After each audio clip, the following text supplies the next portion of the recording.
Hello everybody, this is a follow-up video to my previous video. As you can see, the water in here is pretty substantial, and I haven't started pushing the new grease in this one. I already serviced this one and put the cap back on and got new grease in it. And, I mean, this trash can is just full of nasty funk, but there's the cap. This has got some funky funk, but I brought the tripod out here to be able to videotape this a little better so you guys can see the amount of water and nastiness that I have to scoop out. In fact, what's involved with pushing new grease in the front spindle bearings here. So here we go. I'll put you in the tripod and we'll make a quick video.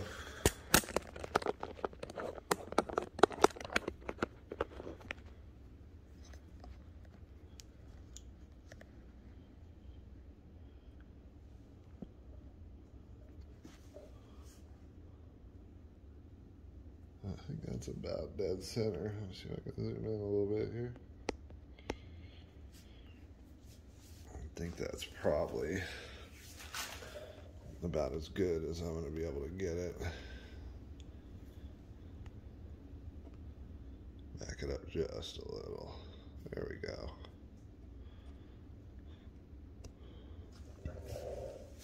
All right. Get my gloves on. Make this happen.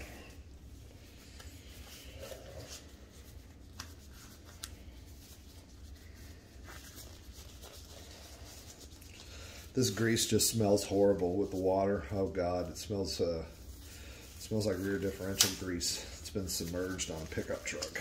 Just horrible.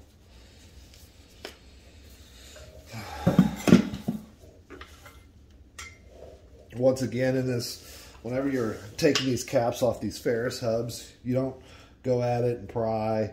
You take your screwdriver and you hit with your hammer in an upwards motion to drive that cap up and off. It's got a rip. But, alright, got the grease gun and paper towels. Alright.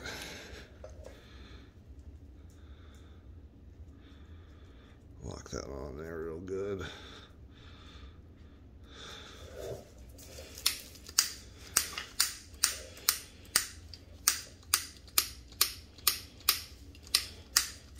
Supposed to be red and tacky #2 grease in here, and that looks like the black and nasty.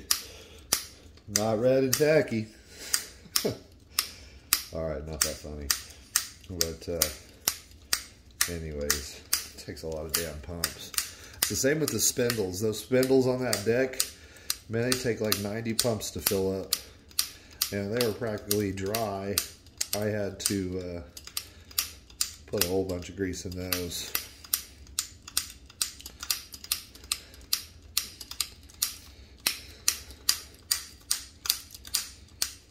Alright guys.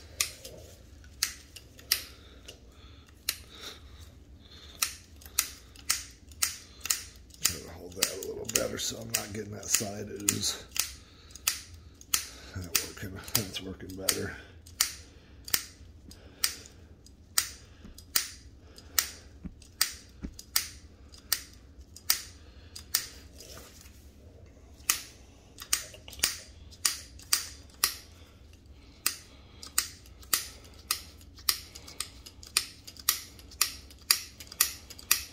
All right, I'm gonna take and scrape that off and see what we got. Wipe off this extra. Kind of sucks to waste that grease, but red and tacky's not very expensive, so it's not the end of the world.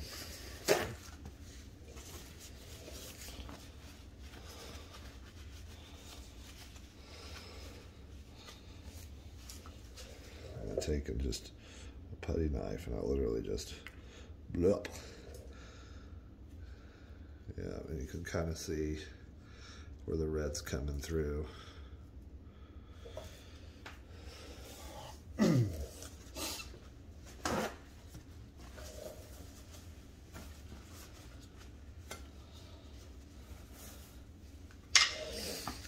see the water that's accumulated right in there.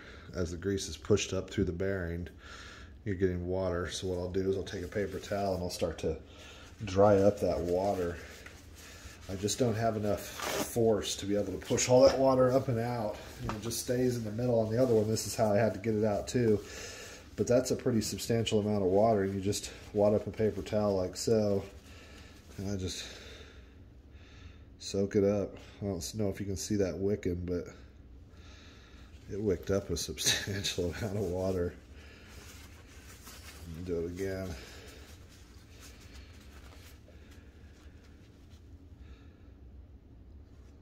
It's like this has been underneath the water, like a rear differential or a trailer. Well, no, trailers even actually leak out the water because it's a horizontal bearing, where this is vertical, so any water that gets in that cap is going to just sit on top of there. So it's critically important to get that water out. Back to bumping. Oh, I about forgot to hold this thing, making a mess again.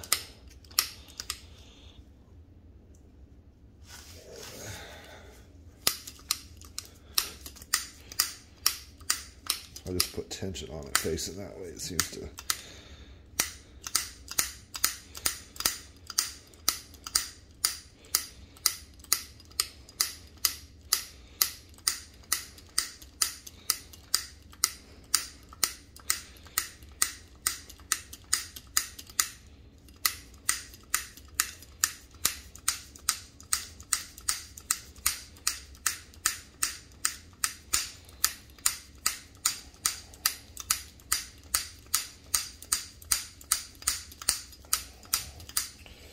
Alright, now we see how we've got more red than black. But it doesn't push this side of the spindle up and out as effective. The other side was the same way, so I feel like you just got to keep doing this until you get the majority of that funk out of there. About dropped that all over the place.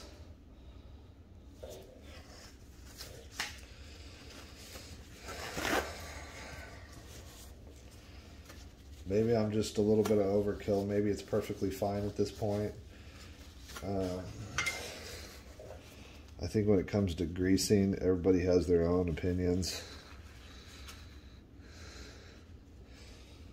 But I don't think it's okay. I think that I need to try to get as much of that black funk out of there as possible and get clean red coming out of that bearing.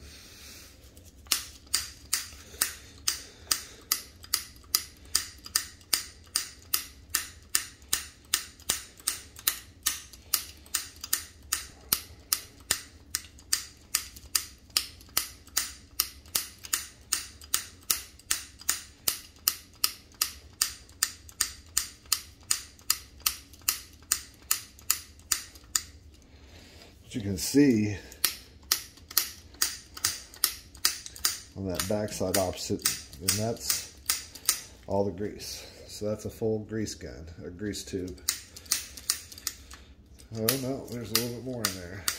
Just an air pocket.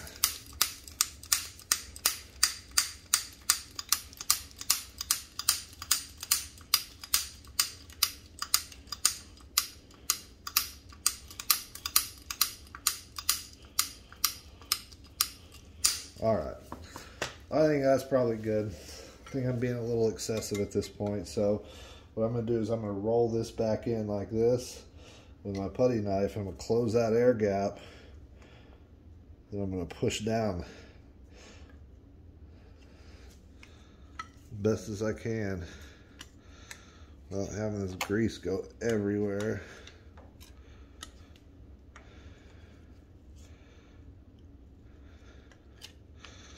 Take my putty knife and make sure there's no air pocket. So then I'm going to take and I'm going to scoop off a whole bunch of it like this. Then I'm going to get it ready for my cap. And my cap's got a bunch of funky nasty, so I'll just lay my scoop right here for right now, but there's the cap. Whoa! Here I am making a hell of a mess. A hell of a mess, a hell of a mess. Alright. Well, not quite. I inverted it, but almost a hell of a mess. Black and nasty.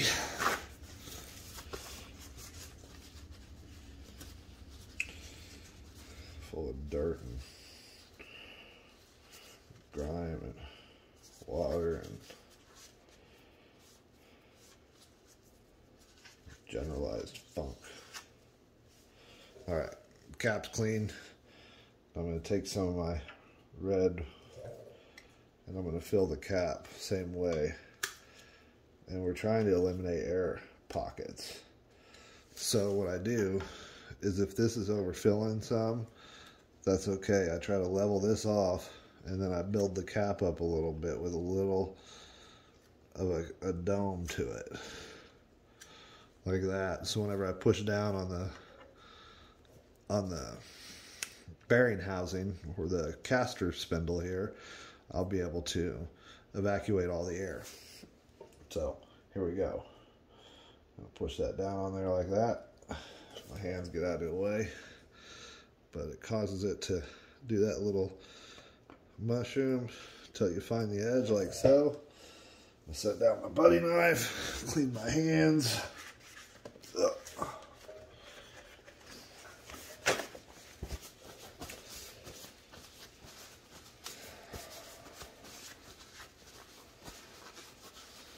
So then I take just a rubber, you can use a rubber mallet, but I use, you know, this thing.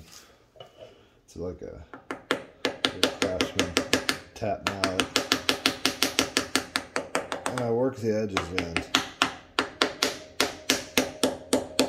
And if you have to, you hit it a little bit this way, and then you know when you start to take.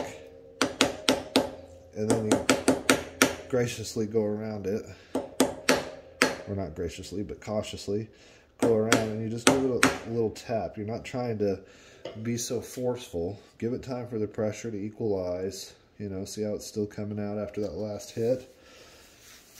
And if you don't want to make a mess, you can wipe it off as you go like this.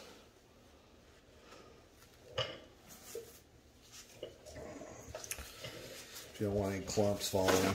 I got red tape on here because I was painting the front of that wheel shoe, and I freaking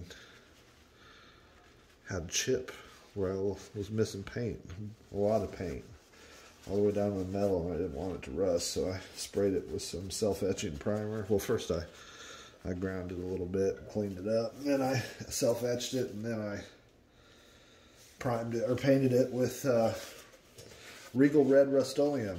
That's the closest match.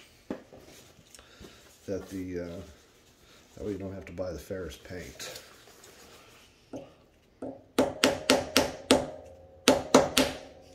But you see how every time I hit it, it's oozing out a little bit because this side's sitting higher. This side's already almost down seated. There we go. See how it leveled itself back up. But this is exactly what you're looking for. You want it to be full. No grease, no air, no place for water to get in.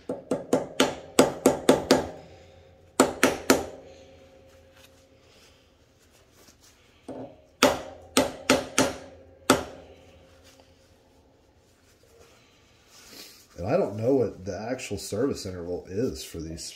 I just did this because when I went to grease it, water just started pouring out of here.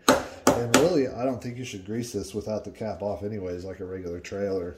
You should always pull this cap so the grease has some place to go. Otherwise, you could exert extra force on that. That's not really good on the seals. Or better yet, the dust cover probably on the bottom would be pushed out maybe. Yeah, that one's sitting flush, no concerns. So it is looking like it's got little gap here still.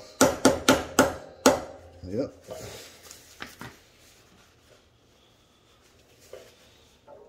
And a little gap on that backside yet. Yep.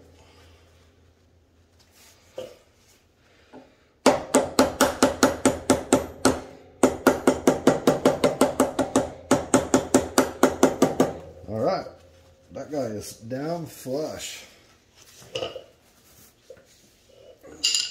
Pull this off, clean that up.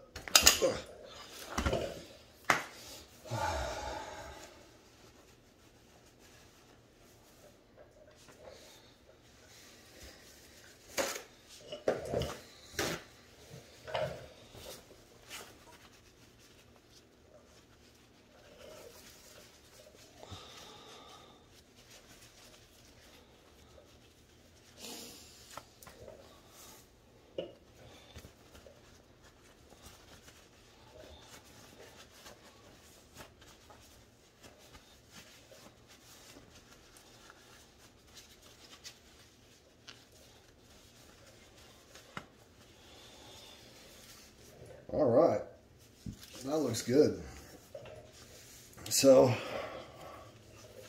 I'm going to go ahead and grease these wheels too, because I don't know that they've been greased proper.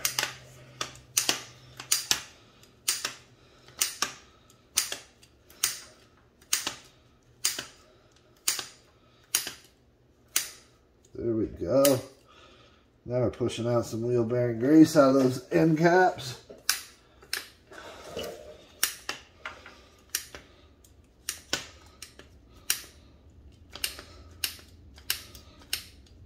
All right.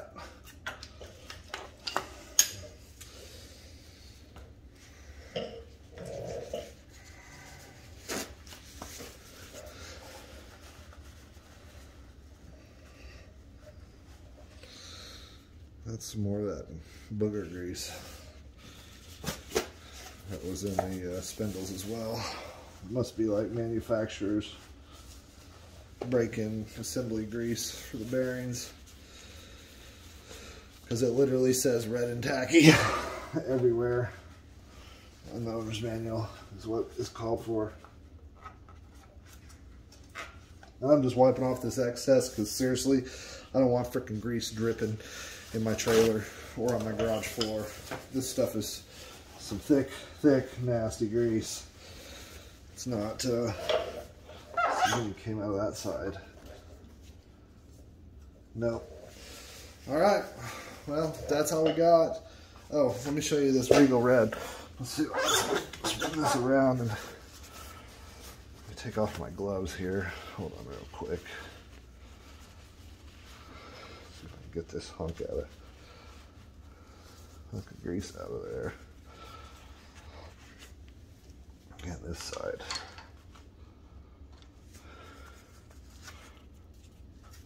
Damn fly.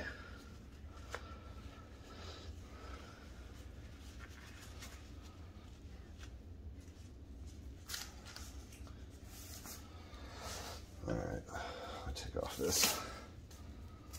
Oh, wait, let me clean these real quick, sorry. You can go ahead and stop watching if you want. I was just going to show the Regal paint and how close it matched for those who care and want to continue to watch.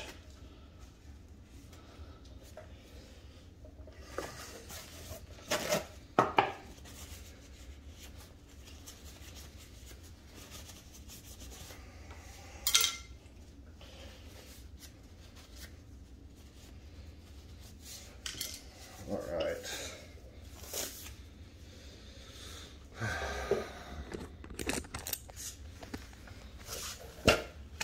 So this is the paint here,